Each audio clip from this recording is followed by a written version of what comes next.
iPhone 15 Pro or 15 Pro Max users do this and get a much better camera experience. So first of all, you'll want to go into the settings app right there.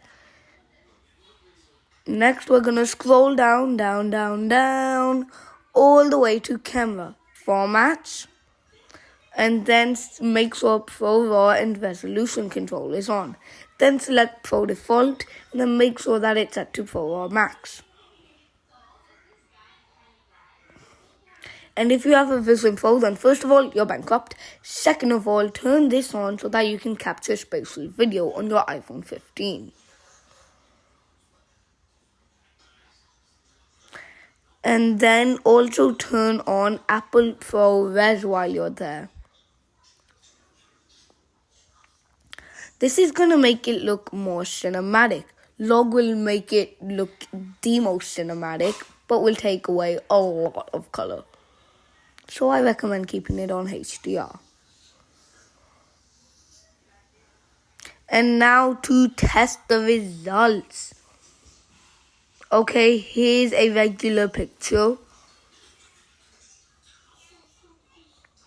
If we go into it, select the information, it's 24 megapixel, but the phone can shoot in 48 megapixel. How do we solve this? Simple. First, we go back into the camera app and turn on RAW Max.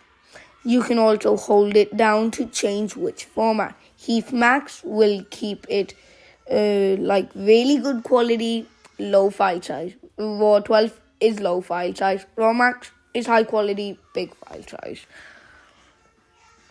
I recommend keeping it on Heat Max though. We take a picture, select information, 48 megapixel, yay! Next up, we go into video, press that spatial video button right there. Then you'll need to switch the phone into landscape. Take a video.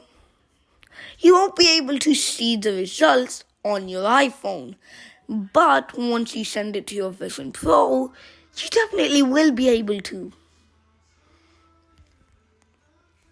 Next up, we're going to make sure that's turned off for this and turn on ProRes. But it's not supported at 4K 60 FPS unless you have external storage devices. So I'm going to switch it to 24 FPS. We're going to record. And yeah. This is just a quick clip, so you won't really be able to see that much of a result. But pro tip, if you're going to be running, then turn on action mode. And there it is. Make sure to subscribe for even more tips. And I'll see you in the next one.